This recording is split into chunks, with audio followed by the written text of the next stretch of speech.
গোচারণ করতে যান। রাজার ছেলে তিনি মাঠে গাভী নিয়ে যাচ্ছেন চারণ করবার জন্য। আমরা জানি আমাদের সকলের ইষ্ট হচ্ছেন কৃষ্ণ, ভগবান হচ্ছেন আমাদের সকলের ইষ্ট। আমরা ভগবানেরই সাধনা করি, ভগবানেরও একজন ইষ্ট আছে। ভগবানের ইষ্ট হলেন গোমাতা, ভগবানের ইষ্ট হলেন গোমাতা।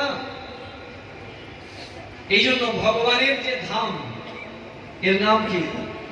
কৃষ্ণ ধাম বলি নাকি আমরা, না হরিধাম বলি আমরা? যদি আমরা আমাদের ভগবানের ধামকে তো কৃষ্ণ ধাম বলতে পারতাম বা হরিধাম বলতে পারতাম, বলি না তো? আমরা কি বলি? গোলক। গো মানে গাভী, গোলক মানে ভগবানের ধাম। অতএব এই গাভী সামান্য কিছু না, গাভীকে সমাদর করা উচিত, গাভীর সেবা করা উচিত। আজকের দিনে বৃন্দাবনে প্রতিটি গোশালাতে গাভীর পূজা হয়। সন্ন্যাসীরা পর্যন্ত গাভীর চরণে জল ঢেলে দিয়ে অভিষেক করান, পুষ্পাঞ্জলি প্রদান করেন, মালা পরিয়ে দেন, গাভীকে ভগবানের প্রসাদ দেন, তারপরে গাভীর পঞ্চরাত্রিক আরতি হয়। এই জন্যই তো এই গাভীকে নিয়েই ভগবানের লীলা খেলা। সব সময় ওই গাভী নিয়ে পড়ে থাকেন। রাজার ছেলে তিনি আজকে তার বাবাকে বলছেন, বাবা আমি আজকে গোচারণ করতে যাব। বাবার তো ভয়, এই বাচ্চা শিশু গোচারাতে গিয়ে যদি কোনো ক্ষতি হয়ে যায়, বলছে না না আর একটু বড় হো তারপরে দেবো। বলে বাবা আমি বড় হয়েছি তো, তুমি পরীক্ষা করো না আমার। বলে পরীক্ষা করবো, আচ্ছা ঠিক আছে আমার পাদুকাটা নিয়ে আসো।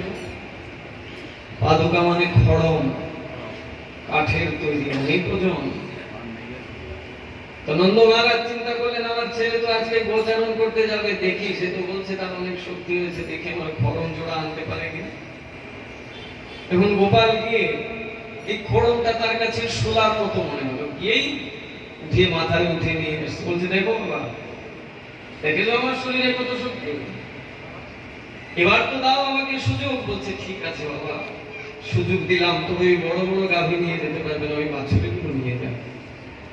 ওই বাছুরিগুলোকে নিয়ে ছটিকিরা বলে একটি জায়গা, যেখানে নন্দ মহারাজের গোশালা ছিল। ওই গোশালায় কয়টা গাই ছিল জানেন? 9 লক্ষ, 9 লক্ষ গাভী ছিল। 9 লক্ষ গাভী ছিল নন্দ মহারাজের। ছটিকিরাতে তার এই গোশালা। ওইখান থেকে কৃষ্ণ আছে, বলরাম, শ্রীদাম, সুদাম, দাম, বসুদাম, সুবল আদি সকলকে নিয়ে গোচারণ করতে আসলেন তের কদম্ব নামক স্থানে। যারা বৃন্দাবনে গেছেন তারা জানেন সেই স্থানগুলো।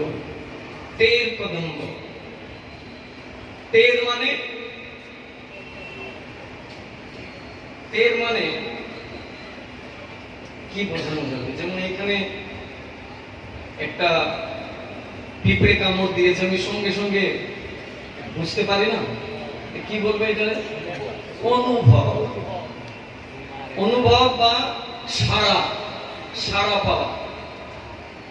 তো নন্দ মহারাজ বলছেন ঠিক আছে তুই গোচারণ করতে যাবি বটে, কিন্তু বেশি দূর যাবি না।